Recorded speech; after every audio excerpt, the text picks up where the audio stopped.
Silav roj baş evan muhevî dikim û te başin selametin çend nûçe hene nûçeyên lezgînin me amade kirine dixwazim jara pêşkeş bikim em pêşî hema biçin Tirkiye li Tirkiye û operasyonekê berfireh hat pêkanîn li hember CHP ji ber vê me gotiye aqubeta CHP bû wekê ya Partiya HEPê.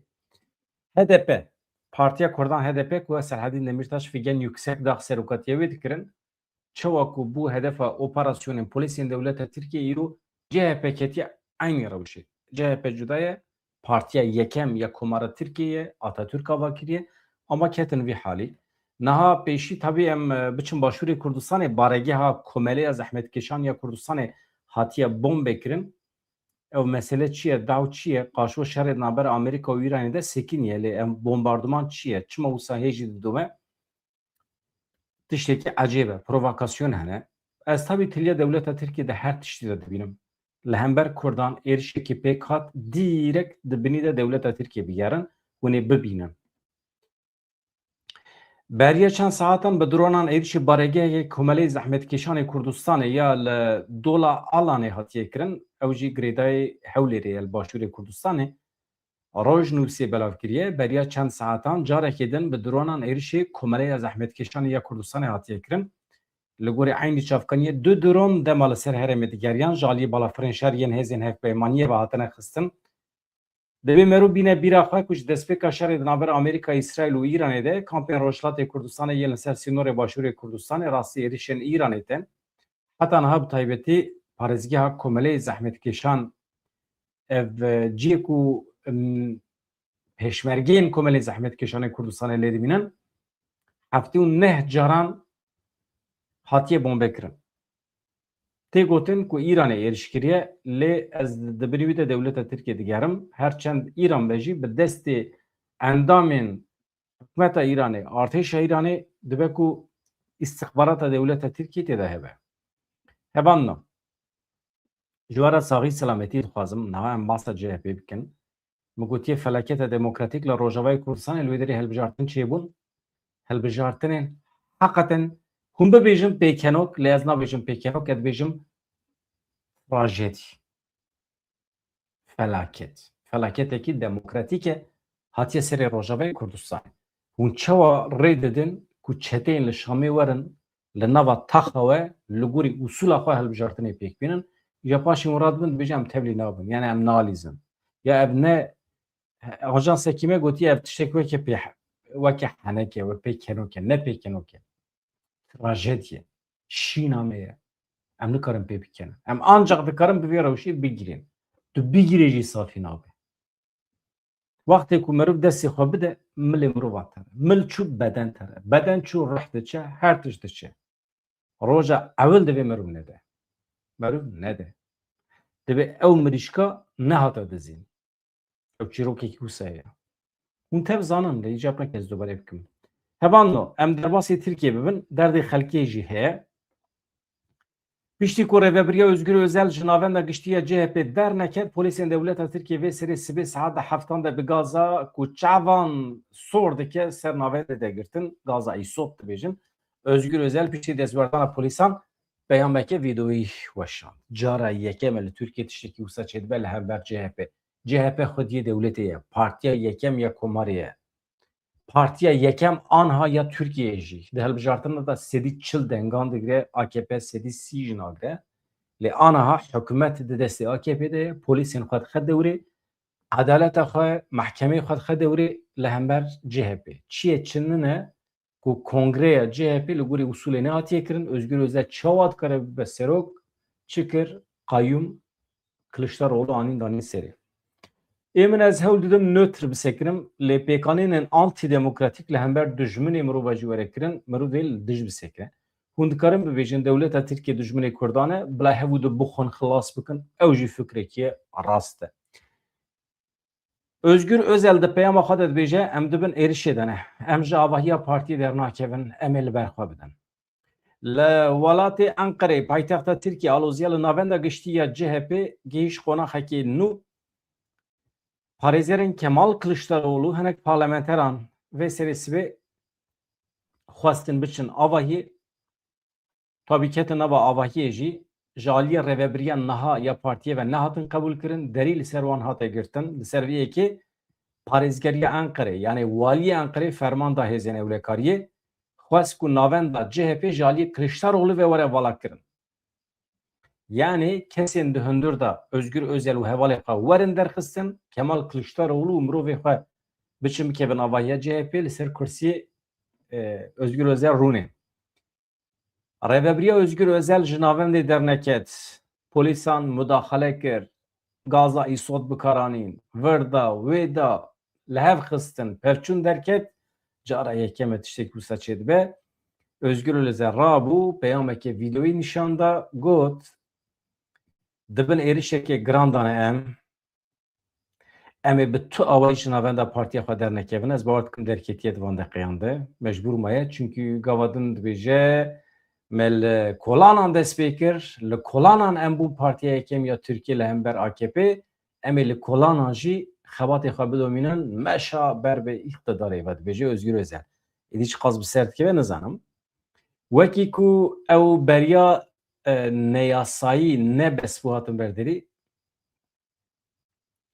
Ha, işte tabii hinek dramatik daxfe gune ya. Em ber bikevin gelo. Yani dibêje rabûne mîna ku ew biryara wana dawî ya li mehkemeyên AKP mîna ku nebes be ev biryara darayî îja rabûne anha polîsê xweşandine ser avahiya me îja dixwazin bikevin vê derê derî hatine girtin me dest bi berxwedanê kiriye. Wan berxwedana xwe jî tabî ji HDP girtine, ji Kurdan girtine. Dixwazin vê avahiyê têk bibin, dixwazin destayên ser îradeya me em ji vê derê dernakevin lê nizanin. Em ê pişqasî karibin li ber xwe bidin ez wî jî nizanim. Di vê naberê de dem partiyên nerazîbû nîşanê müdaxaleya polîsan da ye ya ku li ser navenda giştî ya CHP pêkatiye. Müdaxaleya polîsan ya li ser avahiya CHP dibêje em nikarin qebûl bikin. Müdaxaleyekî antîdemokratîk e dibêje dem partî. Em bang li rayadaran dikin ku dest ji karên ku aloziyan dertînin berdin. Tabii ona pêvajo heye, pêvajoya demokratîk dest pê kiriye di çarçoveya pêvajoya demokratîk de AKP qaşo demokratîk bibû. Civaka Türkiye jî demokratîk bibû. Ev çi hal e? Ya cînarê me pir komîk in ya. Cîranê me acayip komîk in. Hevan o dengmengê min temam e? Dengmeng temam be bêhna ez bidomînim. Hûn jî ji xwe re kêf dikin ne? Cînarê me bi hev ketine hûn jî kêf dikin. Hûn dibêjin anha wekhevî çêbû. Wekhevî nayê maneya ku mirov di armanca xwe de bi ser bikeve. Hakikaten li Tirkiye anha wekhevî çêbû. Di navbera Kurd û Tirkan de mesela mağduriyetê de wekhevî çêbû. Zemanekî li Tirkiye di navbera feqîr û zengînan de wisa kendalek hebû. Feqîr bû, zengîn bû. Piştî demekî Tansu Çîler û serokên din hatin ser hukm wekhevî çêbû. Yani herkes feqîr bû. Ya jî qîmeta perê Tirk ew qas ket ku herkes bû milyoner. Jinkê soz da bû digot rojekî ez ê we hemiye bixwim milyoner. Hakikaten jî pir derbas nebû herkes bû milyoner. Çünkü êdî perê qîmeta perê Tirkî nema. Yani eurowekî milyonek bû. Hevanno em didomînin. Niha Dem Partî çi dibêje?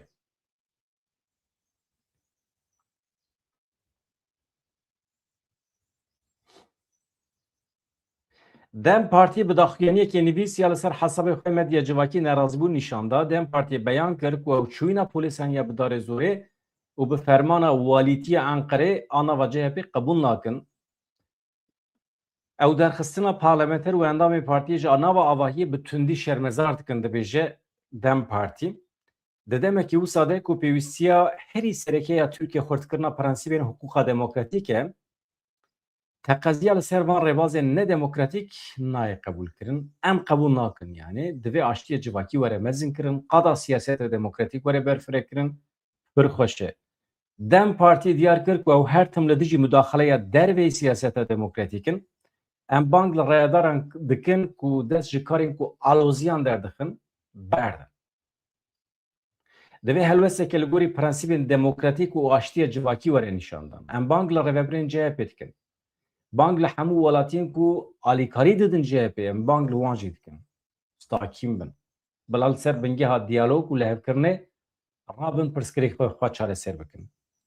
Tamam, Dem Partiyê pêgirtiye dibêje diyalog. Tamam, tu diyalogê bi kî re çêdikî? Aha. Em bang li ez bang li Özgür Özel dikim. Ya merik tê davêje ser avahiyet te. Merik derî pacê te hemî dişkîne. Merik qayyum jî davê ser avahiyet. Dere diyar bê here Mêrdînê hadi.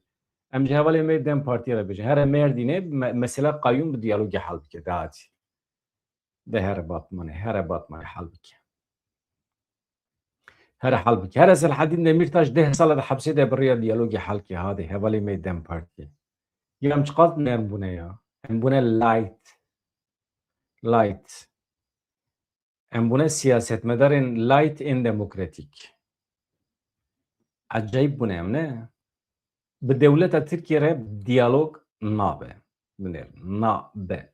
Cîranê me ji ber ku ne suçî wan e ha. Da mesela ana suçî ew ê heye. Em hade em heywanekî xwedî esil em dest pê bikin. Suçê şêr heye.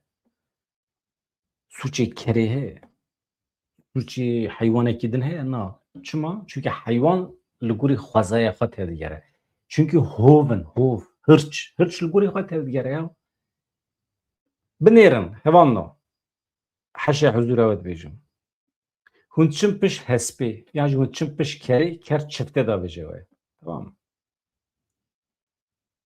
Divê derê de ê sûcdar ker e yan hûn in. Tu çima çi piş kerê disekînî? Nesekine vê derê. Tu dikarî bi lêdanê bi îşkence heyfa xweşkerî bigirî. Na. Çünkü ker li gorî ruhiyeta xwe û kesayetiya xwe ya xwezayî çifte davêje te yani. Hûn çi dibêjin? Çiftenin ne? Cem çifte dibêjin. Yani te birîndar dike. Tu jî li piş wî nesekine.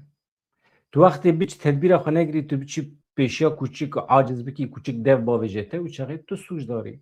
Tu çima çiyê xwe kûçik ra dikî, nizam çi dikî. Yani hevanno em însanên medenî ne. Milletê Kurd milletek medenî ye, qewmek medenî ye, netewekî demokratîk e li gorî xwe. Cîranê me cîranê hovin binêrin êrişê xwe dikin. Vana ferqiya Kurd û Türk û Ereba nizanin. Vana hov. Dikarin êrişê herkesî bikin. Vana ji bo îxtidarê her tiştî dikarin bikin. Selhedîn Demirtaş gotinê wê 15 sal berê derketine medya civakî de acayip dengek mezin vedide.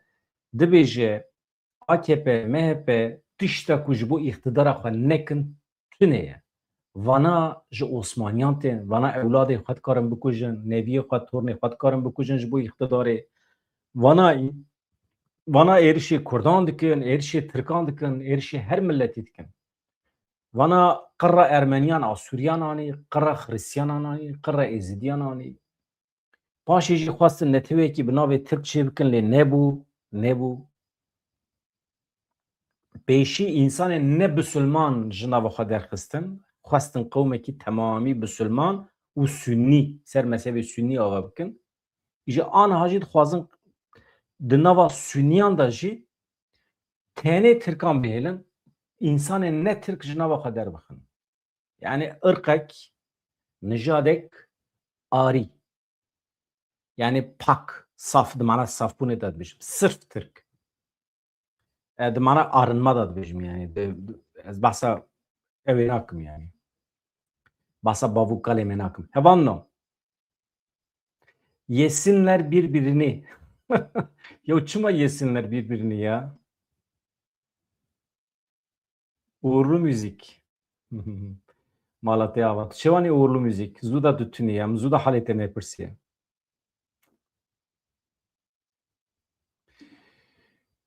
Berê ku bîra bikim ji wara bibêjim, vê êvarê saet di heştan de li gorî saeta Ewropayê, nehan de li gorî saeta Amedê bernameya dengbêjan heye. Ji kerema xwe re ji bîr nekin. Ev e Ozan Kazo demekî nexweş bû beriya çend hefteyan. لنخوشخانه بو آنها رابیه سرخواه مینا شیرانه ایشو میوان خطیفه هواله می خطیف اوی پیشکش بکه برنامه بره و ببه تا بیازی در که من پیشی سلاوک بدم و سلاوک لو بکم خیراتن اکل دنگ بیش کازو بکم و پاشی از آلیه تکنیکی برنامه بره و ببم از الوی دریبم لی از دیبیجم شوا دنگ بیجم چاوی و بلال سر به حوالین ما بتنه نیرن اوزان کازو انسان کی به قیمته چند ساله تا 45 ساله نوا و مسئله ده هم 35 ساله از ناست شنا نوا مسئله ده مزن بیه انسان کی دنگ خوشه خودی تجربه ده مسئله دنگ بیجیده ایشه میوانه میه و مهول بدن هر هفته روزا یک شمیه اوسا شب یک شب کن پرخاشت به دنوا مسئلین ایرش سر CHP ده میانی reklam خواهد چکر تمام سوپر هوان ام بحث فلکت دموکراتیک یا روجاوی کردستان دکن نه مسئله چیه CHP از دقیقاً داوی چی بیم از بیوار پر بکن نه فلکت دموکراتیک چیه هوان شام چتین لشامه جبو کو خو مشروع روانی شام بدن پیرویان به هلبجارتنان هنه هلبجارتن تمامی فرمالیتنه تو معنایاوی در راستی دتونه yani bedviya Kurdan heye mesela 4-5 kesan bişine Şam'ı o 4 kes yani bişine Şam'ı bu temsil olan bir ke manevi heye no manevi tne tamamen formalite le Türkiye usaya le Türkiye anha hebuna dem partiye de meclisa Türkiye'de tene diktatörya le Türkiye meşru dike minaku demokratik ve nişandı da halbuki Drasya'da vekili melvi dere net karın mafya Kurdan bu parizin net karın Kurdi bakın net karın بحثا مافی نتوی کردان بکن بحثا سروریا کردان یل سر جغرافیا خواه بکن بحثا سروریا آبوریا کردان یل سر خواه بکن یعنی نکارم بحث بکن وقتی که بحث کرن اف مافی وانی اوی رادبه مجبورا چی گوته بو؟ پاریزبندی حوالی کش مرا مساجه کشاندیه دویجه دشونه پاریزبندی دا گوتنه که دن هیه او چی بو؟ او کشان گوتن بو یا؟ Dokunulmazlık Cem açıd bejin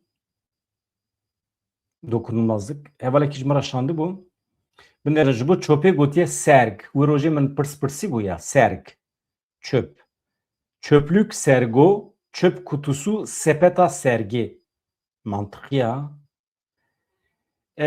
dokunulmazlık ji ev mamuste kimiye Can Ali Karidem'in jmara tişi usa dışine dokunulmazlık gotiye parezbe mafya parezbendi mafê negirtin pê negirtî tişnabe wala ez parêzbendî tercih dikim evan tişnabe parêzbendî xweş e çünkü tu insanekî parêzî bendekî heye bendê parastinê heye derdora insanekî tu wî bendê tu wextê rakî xilas welhasil çawa ku dewleta Tirkiye bi hilbijartinan dixwaze sistema xwe ya dîktatoriyal mîna ku demokratîk be nîşan bide em jî dikevin wê xefikê em jî endamê xwe ji xwe re hildibijêrin em jî ji xwe re serokê şaredariyan hildibijêrin lê ew kengê bixwazin wekîlê me davêjin hepsê kengê bixwazin şaredarê me davêjin hepsê şûna wan da qayyum tayin dikin ji xwe waliyê wan nayêne hilbijartin waliyê wan dîrek tene tayin kirin yani be emir çedibe Tayyip Erdoğan hasu radbeje her bibe berpirsiyeri Ahmed'e her bibe vali Ahmed'e mesela haya milleti Ahmed'e jivi insani tüneye hasu nasnake yani jembejin Kaan kiye yeke Türkiye şu kudreti kendin zane yani be asle be cinsine em nasnakın merikti Diyarbakır'ı bireybat be şaredariye jî dixebin emrê xwe biryarekî çawa bide veya sistemekî antîdemokratîk li dünyayê tiştekî wisa tune ye millet biryar bide demokrasî tê mana ku millet biryarê bide madem tu jî zanî derê we çima dikeve vê xefikê li Sûriye aynî tişt e aniha Sûriye hûn zanin darbe çêbû pir normal e insanekî bi navê Colanî ji xwe re çeteyê xwe kom kir anî avê ser Şamê esad jî revî hemî tiyatroya hêzên cîhanî bûn dewleta Tirk û Amerîka İngîltere İsraîl hemîna de bûn dîtin ku bi Kurdan nikarin bigêjin armancê xwe eger bizaniba ku bi rêya Kurdan dikarin bigêjin armancê xwe dikarin rojhilata navê dîzayn bikin xuya Kurda xwe nedaye berê xuya ye yani çünkü Kurd insanên müsaîdin ji bo ku bikaribin deverekî heqeten li gorî demokrasiyê bi rê ve bibin ez nabêjim hemî partî yani qismekî em bêjin Kurd mentalîteya Kurdan qet nebe müsaîd e xwedê ez şüphê dame na ez gotina xwe şûma digirim dewleta Kurdan ji ber ku çê nebiye ez bawer nakim milletê Kurd karibe li gorî usûla demokrasiyê xwe bi rê ve bibe ez bawer nakim na jê re wext lazim e em bêjin 100 sal na heta niha ez nebûme şahet ku tevgerekî siyasî ya Kurd li gorî demokrasiyê xwe bi xwe bi rê ve biribe qet nebe partiya xwe bi rê ve bibe saziyekî bi rê ve biribe ji ber vê yekê ji ber ku tecrüba me tune em dev ji demokrasiyê berdin ez zanim tune ye çê nabe jî yani cem Kurda jî çê nabe lê em çawa bibêjin em bêjin milletekî maqûl e baştir e dev ji demokrasiyê berde milletê Kurd qet nebe maqûl e dikarîbû Şamê bi rê ve biba lê ji ber hestên nijadperestî şövenîstî yê ereban gelekî bilind e İngîltere, Amerîka, İsraîl cesaret nekirin Şamê dewrê Kurdan bikin. Çi kirin? Kî hebû wekî din kes tune. Çûn Colanî anî Şam teslîmê wî kirin û Rojava jî teslîm kirin. Bi me re li hev kirin. Welhasilê kelam bi me re li hev kirin yani. Me jî got tamam. Aniha hebûna me ya li Rojavayê Kurdistanê sedî heştê me teslîmê wan kiriye di çarçoveya entegrasyonê de. Entegrasyon tiştekî wisa ye. Tu wextê entegre bûyî tu dibî. Tu wextê te got merheba ez hazirim destê te çû. Paşê milê te diçe, bedena te diçe, komple diçe. Yani entegrasyon ev e. Qebûl dikî bikî, qebûl nakî neke. Entegrasyon ev e. Em entegrê wan bûne. Mesela em entegreyên medeniyetê û demokrasiyê bibana qet ne problem bû. Ew jî dihatin entegre dibûn ama em entegrê wan bûne. Jana Amerîkana tên li herêma me qaşo sözde hilbijartinan pêk bîtînin. Li gorî xwe endaman namzetan diyar dikin. Ew namzet êdî dibin meşru. Mesela aniha li Kobanê du kes hatin hilbijartin. Ew du kes êdî temsîla Kobanê dikin. Bi rêya wan elektrîk tê Kobanê, bi rêya wan av tê Kobanê êdî ev dibin însanên naskirî, êdî kêfa Kurda jê re were ne mesele êdî ew meşhûr dibin. Hem meşru dibin hem meşhûr dibin. Sibê du sibê hilbijartin çê bibin êdî millet weke wefadarî dengê xwe dide wan çima çûkî dibê vî camerî ji me re av aniye elektrîk aniye helbikî ne wisa ye. Helbikî Şam mecbûr e elektrîkê bişîne av bişîne. Mecbûr e yani ew wekîl hebana tu nebana jî mecbûr bû bişanda. Ji her tişt tiştê baş dibe pare wan. Rêveberiya Xweser jî hevalê me jî ê ku 14 salan ketdan, emekdan, xwîndan, xwîdandan navê wan tê ji bîrkirin. Evî ji wisa ye. İnsanê ku emrê xwe de destê xwe nexistiye binê kevir, barekî ranekiriye, ew ê weke temsîlên meşrû yê Rojavayê Kurdistanê werin naskirin û li Şamê ew ê qirabat bixin stûyê xwe, yan jî ew ê li gorî usûla çetiyan hinekî rûyê xwe berdin, simelê xwe kinkin û ew ê bibin perçeyekî ji wan û em ê sen sağ ben selamet. Dibe ku tiştê wisa bibe. Ama peyre tevlî nebî. Yani di vê çarçovê de me bi destê xwe eger rê dabe hilbijartinan ku hilbijartin em jî zanin nedemokratîk in dibe felaketa demokratîk. Yani armanca demokratîk dibe felaketa demokratîk. Îja pêvajûya hilbijartinan yakî bû endamê meclîsa Sûriyê. Tamam? Li parêzgeha Hesekê rastî nerazîbûnekî berfireh ya raya giştî hatiye tê gotin ku nav ji aliyê hikûmeta demkîvê hatine ferz kirin. Ê wisa ye. Ev îş wisa ye heval. Ev îş wisa ye. Tu wextê qebûl nakî pêş te qebûl nake. Mesela Foza Yusuf dibêje xwasteka me ew bû ku hemû pêkhateyên Herêma Cizrê di parlamentoya Sûriyê de nûnertiya adîlane bikin, yani bawekî adîl werin temsîl kirin. Mixabin kesên ji civakên Kurd, Ereb pêşwext hatin hilbijartin. Civakên Sûryanî, Asûrî, Ermenî, Kurdên Êzidî bi tevahî nehatin dîtin. Kes nizane ew hene tunene jî. Ev yek li dijî demokrasiyê ye. Nûnertiyekî adîlane nake. Tamam. Debike tamam rast e. Antidemokratîk e û xirab e jî. Dihadî de müdaxileke. Mesela tu Birêz Foza Yusuf yan jî rêveberê me Rojavayê Kurdistanê tespîtê ku dikin em tev bizanin. Mesela em bibêjin Şam çete ye. Hilbijartinê ku çêbûne tayîn e, ne hilbijartin e. Li me hatiye ferskirin. Zorê li me dikin. Tamam em tev bizanin. Çare çi ye? Mesela em çi bikin? Foza Yusufê derê de çare negotiye. Negotiye mesela em ê weke müdaxele, weke rêveberiya xweser em ê wisa bikin. Tune ye. Na. Ez vê zanim. Yani tiştê ku hûn dibêjin em zanin. Tamam. Ê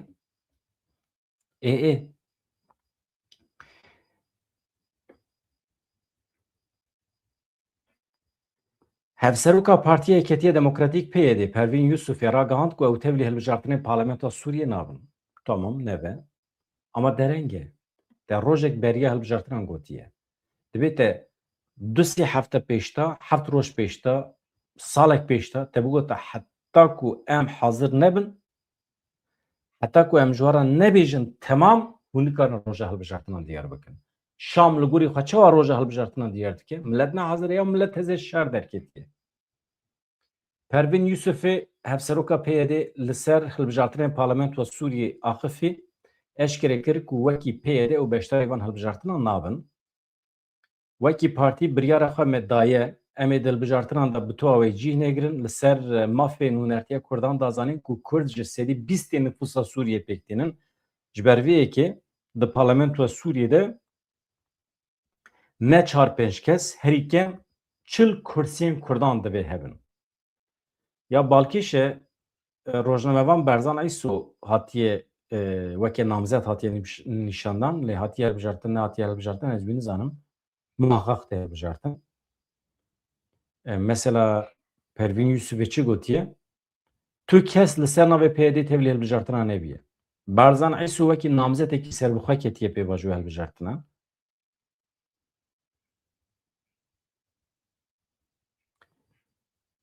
Pervîn Yusufê eşkere kir ku Şamê heta niha tu bersiv nedaye wan. Sibê li erê rewş ev e. Niha li Kobanî ji bo 2 kursiyan 12 namzet hatibûn hilbijartin.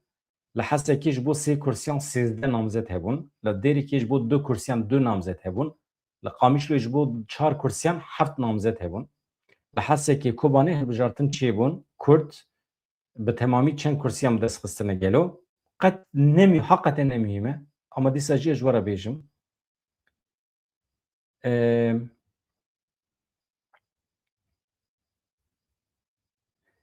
Heta niha 4 Kurdekî parlamenten hatine hilbijartin. Heta niha tamam. Parlamentoya Sûriyê ji 210 kursiyan pêktê ji van kursiyan 340 bi hilbijartinekê sînordar têne destnîşan kirin. Heftê kursî rast ji aliyê Serokkomarê Demkiyê Sûriya Şarava tê destnîşan kirin. Yani weke tayîn ew nakevin hilbijartinan. Çarenivîsa 126 kursiyan hatiye diyar kirin. Ji bo 14 kursiyên mayî jî îro li Herêma Cizrê û Kobaniyê hilbijartin hebûn. 13 kursî wê werin diyar kirin. Binêrin hevan me. Li Hesekê 9 kursî bi temamî hebûn. Di nava bajarê Hesekê de 3 kursî, Qamişlo ew jî dikeve nava welîtiya Hesekê. Qamişlo 4 kursî, Dêrek 2 kursî. Kursiyek Serêkaniyê meha berê pêş de hatibû diyar kirin. Piştî dawîbûna pêvajoya îro tenê parêzgeha Swêdayê dimîne. Hemî formalîte ne. Di encama hilbijartinê heta niha de 4 parlamenterên Kurd çûne parlamentoya Sûriyê. Binêrin. رنگین عبدو ji Efrînê hatiye hilbijartin. Na ji Efrînê ye. Muhammed Sido Efrîn, Saîd Şehzade Efrîn, Ömer Xerîbo ji navçeya Sifiriyê ya bi ser Dêrhafra Helebê ye. Eger Kurd li Kobaniyê 2 kursiyan li herêma cidî jî 4 kursiyan bi dest bixin, bi giştî ew bibin 10 parlamenter. Ev rêje rastî gelek rexneyan tê gotin ku li gorî nüfus û xebata Kurdan heqê Kurdan heye ku zêdetirî 40 kursiyan bi dest bixin. Tiştekî wisa. Wekî din hevano namzetê PDK Sûriye Ferhat Şahin namzetê Ereb Şêwax namzetê Ereb e Şêwax esas ew li Kobanî bûn parlamenterên Parlamentoya Sûriye. Aniha li Kobanî 2 kes hatine hilbijartin. Yek Ferhat Şahin e êdî jî Şêwax esas e ew Ereb e. Ferhat Şahin 43 deng girtine, Şêwax esas 38 deng. Ya hakikaten işi hanekane ya. Ya meru ez bi telefonê li Kobanî bi telefonê 5 deng karim bigirim. Telefonê ya. Ayıp e ji were ya.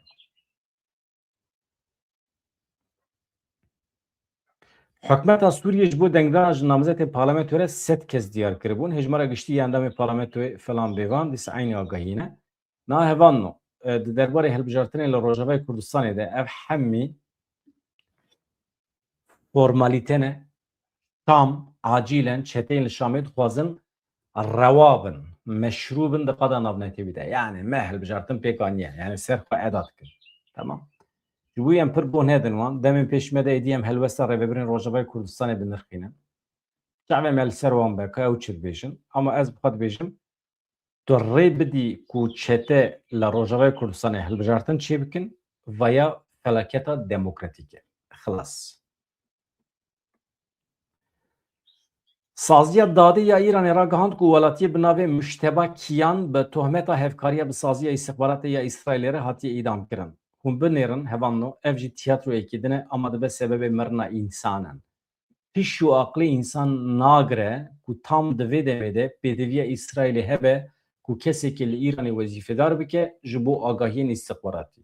Ya pêdiviya İsraîlê heye ya İsraîl de teknolojiyê de pir pêşketiye. Çawa radbe insanekî wezîfedar dike bê tu ji me re fotoğrafa bişîne mîna zemanê berê. İran jî radbe hemolatiyê xwe digire dikuje çiye çinine bi İsraîlê re hevkarî kiriye. Derew. İja bi zora işkence ifadê wî jî digirin. Ajansa nûçeyan ya mizane ya girêdayî saziya dadî ya Îran û îro daxuyaniyekê de ajansa ragihand ku piştî temambûna qonaxên qanûnî û pesendkirina cezayê wî ji aliyê dadgeha bilindiya welêt ve ceza îdamê ê Müşteba Kiyan hatiye bicîhanîn. Yani hatiye darvêkirin. Saziya dadî ya Îranê her wiha ceza vê sibê hatiye bicîhanîn lê berê ciyê wî eşkere nekir. Li gorî daxuyaniya saziya dadê ya Îranê Müşteba Kiyan di dema şerê navbera Îran û Amerîka û İsraîlê de fotoğrafên ciyên leşkerî û hestiyar ji dervê Îranê reşandine. Ez bawer nakim. Pêdiviya Amerîka bixwaze ji fezayê ve li nava mala serokkomarê nizanim serokê Îranê dikare bibîne. Dikare bikeve nava hindorê banyoya wan. Ji tere bi vî camirî fotoğrafan dekişandin. Tiştekî wisa heye?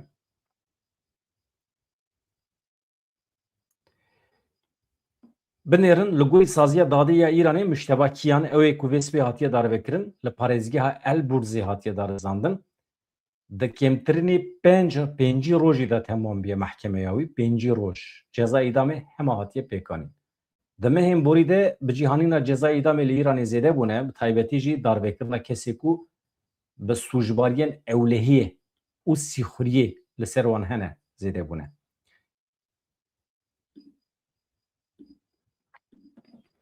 Ev ne ku jerî Gulistan dokuye hevan. Ev ne ku jerî wî ye. Yani ev tenê şahide. Tenê şahide. Navî wî Umut Altaş e. Di Lêpersîna Gulistan dokuyê de wekî gumanbarê reviyayê ê fîrar kirî di dereqê wî de bültena sor hatibû derxistin li Amerîkayê anha derdikeve pêşverê dadgehê Gulistan doku ji sala 2020 ve li Dêrsimê wendaye Çavlarıya Umut Altaş ku li New Yorkê hatibû girtin 26 Gulanê li dadgeha Herêma Başûriya New Yorkê cara pêşî îfade xwe bide. Li gorî agahiyan rayedarên Amerîkî gumanbar wê ji Federal Plazaya li Manhattanê bibin navenda çavdêriya saziya koç û gumrûgê piştî vê rûniştinê tê plankirin ku karên hiqûqî yên ji bo radestkirina wî a ji bo Tirkiye jî were bilezkirin. Yani piştî ku îfadî were girtin ew ê bişînin Tirkiye ji xwe wî jî tiştekî wisa xestiye di wê rûniştinê de ji Umut Altaş wê were pirsîn gelo ew ê radestkirina ji bo Tirkiye qebûl bike yan na. Tê texmînkirin ku gumanbar Umut Altaş vê daxwazê qebûl bike û vegere Tirkiye. Ji ber hewldanên Wezîreta Dadê ya Tirkiye tekiliyên her du welatan ên li ser vê dozê ji yê asayî bileztir dimeşin. Biryara dadgehê wê diyar bike ka ev kes ev şahid Altaş kengê radestê Tirkiye were kirin. Yaw bi zemanê berê ba herkes dihat kuştin. Sırf ji bo şahid ji holê rakin dikarin bikujin. Walî di nava meselê de ya. Derket holê ku Umut Altaş li Amerîkayê jî ji ber gelek suçên cuda têda rizandin ji yekê kanûna 2025 vir ve bi suçên wekî li ber xwedana dema girtinê de bi karanîna nasnameya sexte, birîndarkirina qestî, astenkirina karê dewletê, tacîza fîzîkî, dozê hatiye vekirin. Ev suçên ne giranin. Herkes dikare bi van meseleyên were sûcbar kirin. Yani li hember polîs rabiye û bi karanîna nasnameya sexte û falan tacîza fîzîkî. Ev li Amerîkayê dozên pir giranin. Pêvajoya vê dozê li New Yorkê berdewam dike hat zanîn ku Altaş ev kesê şahid wê dehê Hezîrana 2026 ji bo van suçan carekî din derkeve pêşberî dadgeh. Heta niha di lêpirsîna wendebûna Gulistan Dokê de 15 gumanbar hatine desteserkirin. Ji wan 12 kes hatine girtin, 3 kes jî bi şertê kontrola adlî hatine berdan. Rewşekî bi vî şeklî heye nûçeyên dawî di derbarê Gulistan Dokê de yani lawik ew kurik di dengekî xwe de dibêje eger ez vegerim Tirkiye ez dikarim bibim alîkar ji bo ku mirov ciyê bedena Gulistan Dokê bibîne. Divê sedî sed hatiye kuştin ez zanim dibe. Meselekî wendebûnê min nedibe ya. We goterî. We gotibe erê em basa Donald Trump bikin ya. Donald Trump dibêje em ê di demekî nêzik de peymana bi Îranê re eşkere bikin. Binêrin. Sibê hetayê barê hevalê me rojnameger derdikevin dibêjin İran ji nû xwe hazir dike yeniden saldıracak. Nizanim Türk derdikevin dibêjin nizanim Amerika'ya xwe hazir kiriye civînên taybet falan bêvan ama Donald Trump dibêje na. Em ê di demekî nêz de peymana bi Îranê re eşkere bikin dibe. Me li hev kiriye tenê çend xalmane. Serokê Amerîkayê Donald Trump diyar kir ku wan di danûstandinê li ser piraniya peymanê de li hev kiriye wê di demekî nêzik de hûrgiliyên wê jî werin eşkere kirin. Trump her wiha got dêtengava Hurmuzî jî were vêkirin. Serokê Amerîkayê Donald Trump li ser tora civakî ya Truth Socialê peyamekî belav kiriye. Trump dibêje birêya danûstandinên piraniya peymanê hatiye guftugû kirin. Niha jî li benda erêkirina dawiya di navbera Amerîka Komara İslamî ya Îranê û welatên herêmê de ye. Trump behsa wê yekê dike ku bi serkirdeyên gelek welatên herêmê re li ser pirsgirêka Îranê ji bo aştiyê li ser têgihiştinekî guftugû kirine. Ez bi gelek serokên herêmê re axivîme heta niha bê fikra me yek e. Trump di peyama xwe de wisa dibêje ez niha li ofîsa hêlkiyê ya Koşka Spî me demekî beriya niha min pêwendiyekê telefonî bi gelek kesan re danî. Ez bi Mihemed Bin Selman re axivîme ew serokê Erebistana Suedî. Wekî din Mihemed Bin Zeyd El Nahyan ê Îmaratê ez pîra axivîme. Mir Temîm Bin Hemed. Donald Trump çi wana wê van însana ew xwesa dikare bilêv bike? Em ji rojata navînin em zehmetî dikişînin. Serokwezîr Mihemed Bin Abdurrahman El Sanî, Wezîr Ali El Sewadî ew jî yê Qeterê ye bi hemiyê re axiviye. Binêr Qetene Îmaratê. Ev welatê ku em behs dikin ew li dijî şerrin. Erebistana Suedî temam dixwaze İran qels bibe. Lê mesela Hurmuz û filan û bêvan şer çiqa zêde be aboriya wan têk diçe, perê wan têk diçe.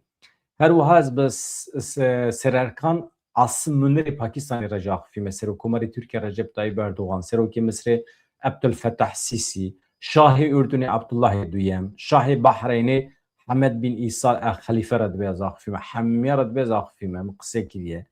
Trump dibêje di tekilên telefonî de li ser Komara İslamî ya İranê dibe me hin birîdane. Pêwendiyê wan bi têgihiştinekê taybet ya aştiyê re heye. Hemî jî dibe behsa aştiyê dikin. Trump li ser helbesta İsraîlê jî tiştekî daye agahiyekî. Ez bi Serokwezîrê İsraîlê Bibi Benyamin Netanyahu re dibêje Bibi. Ez ji Bibi re jî bi Bibi re jî ya çi însan wana ya. Wana hakikaten kujêrin ya.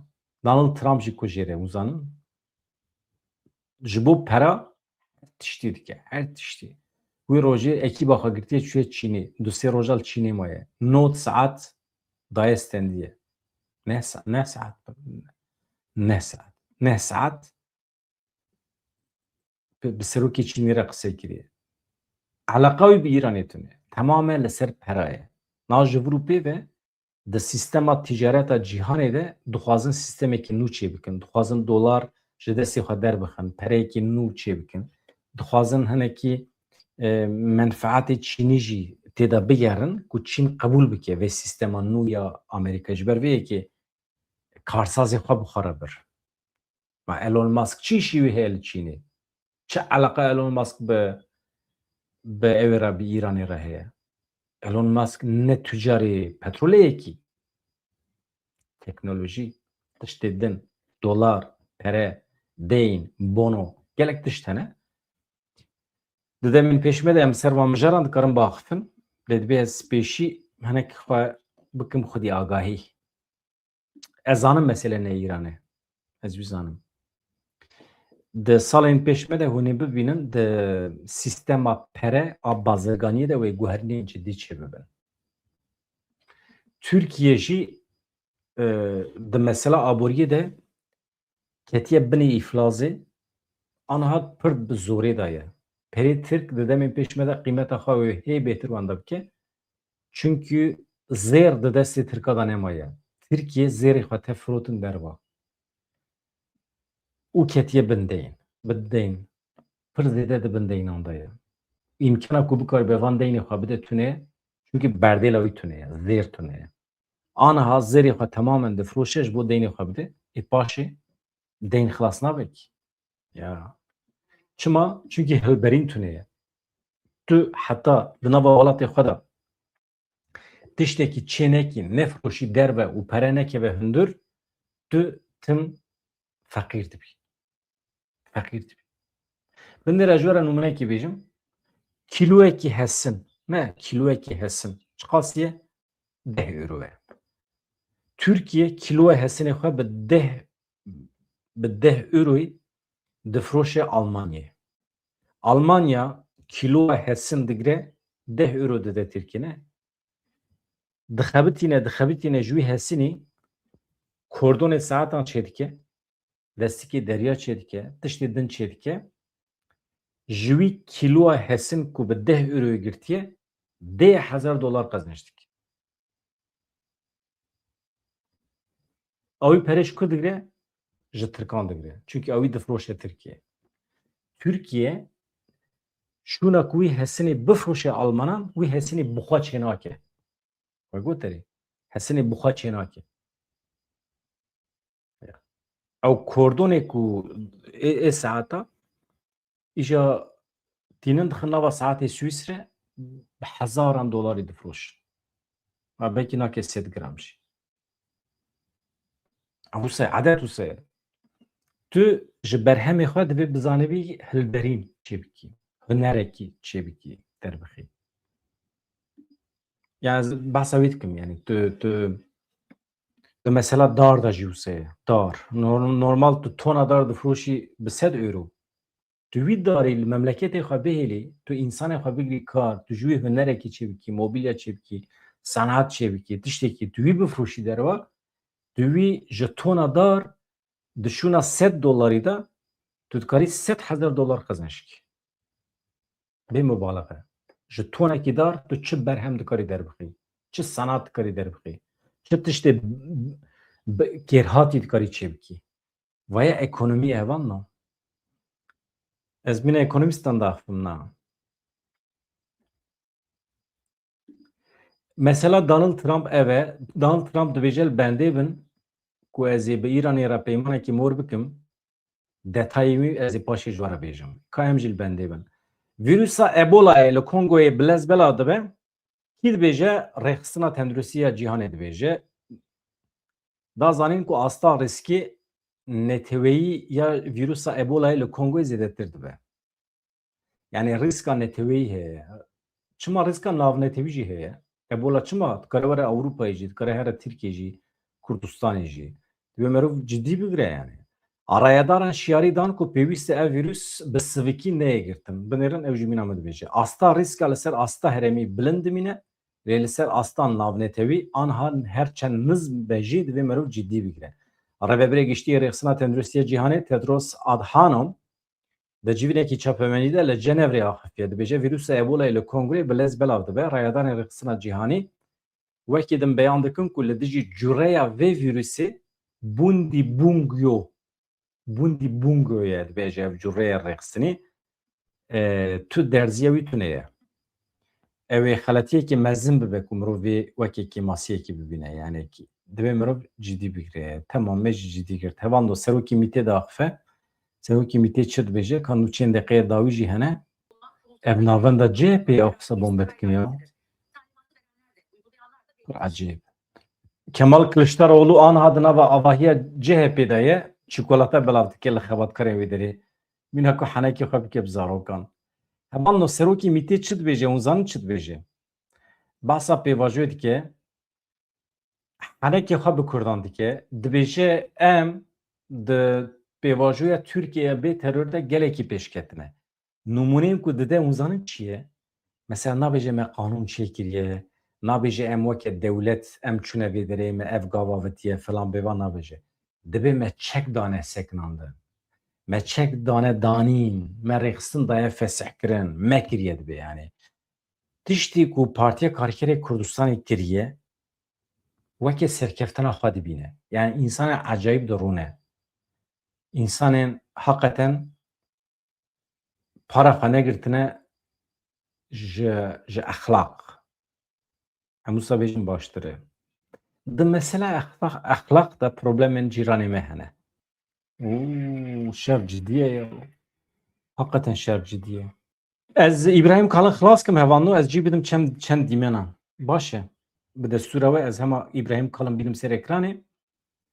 Serokê Saziya İstihbaratê ya Tirkiye Metî İbrahim Kalın li ser pêvajoyê got pêvajoya Tirkiye bê terör wekî polîtîkayeke dewletê an hate meşandin. Pêvajo heta niha me qonaxên krîtîk bi hestiyarî derbas kirine. Wekî mînak girtina biryara fesehkirinê. Çekdanîna ji aliyê Partiya Karkerên Kurdistanê ve. Vana dibe serkeftiyê me ne. Her wiha vekişandina kadroyên rêxistinê yên li welatê me, destpêkirina xebatên tasfiyekirine yên li Bakurê Iraqê, hemî vana serkeftiyên pêvajoyê ne. Pêvajo di çarçoveya nexşareya ku dewleta me plan kiriye de bi pêş ve diçe. Baweriya me tam e ve ev pêvajo bi piştgirî, hestiyarî, bi sebir, bi helwesta avakeriya hemû beşên civaka me bi ser bikeve. Em ê di dema pêşiya me de bê ku em dev ji tedbîran berdin tabî ji bo bi cîhanîna temamê pêvajoyê biryardarî xebatê xwe bidomînin. Armanca me ew e ku em bi selametî bigêjin hedefa xwe bigêjin encamê. Ya binêrin çekdanîna şervanên Partiya Karkerên Kurdistanê dibe ev me daye kirin. Biryara fesihkirina rêxistinê me daye kirin. Vekişîna kadroyên rêxistinê ji nava welatê me daye kirin.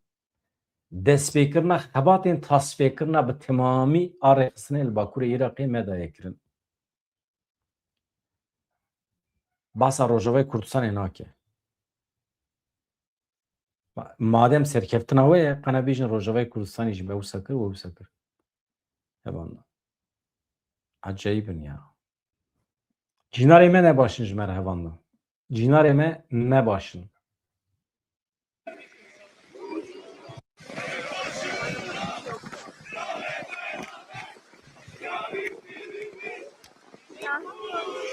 Bu tarafa geçelim gel.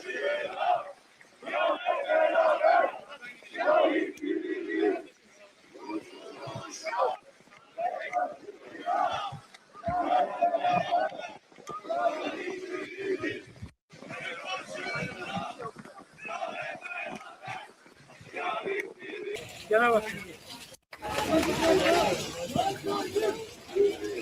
Yunus Emre biraz daha sağ.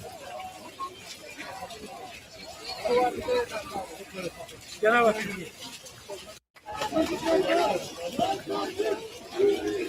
Yunus Emre biraz daha sağ. Gene bak.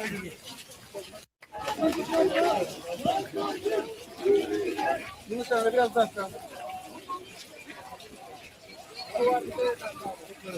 Gene bak.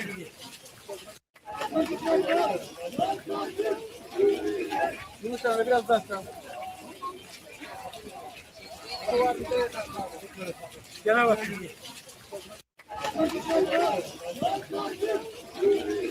Yunus Emre biraz daha sağ. Gene bak.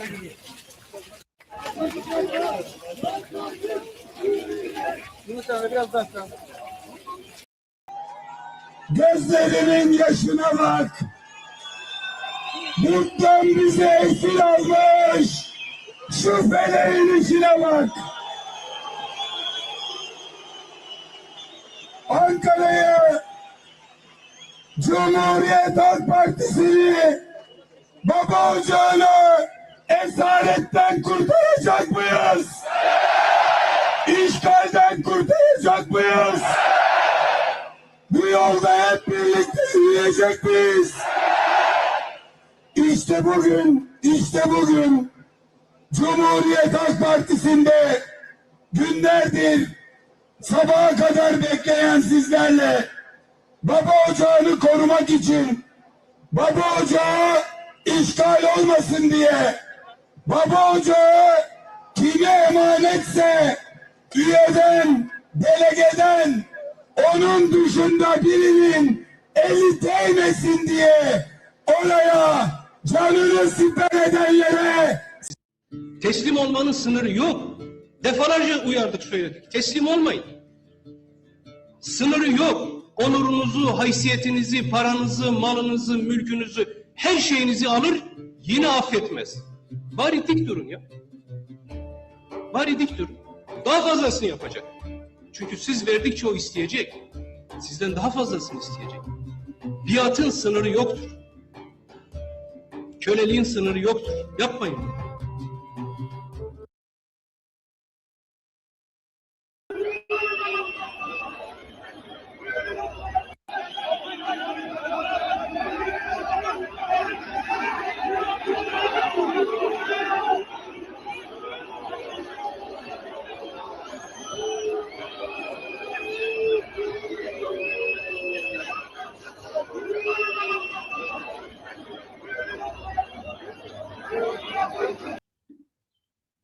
Xatirê we silav rêz, dem baş.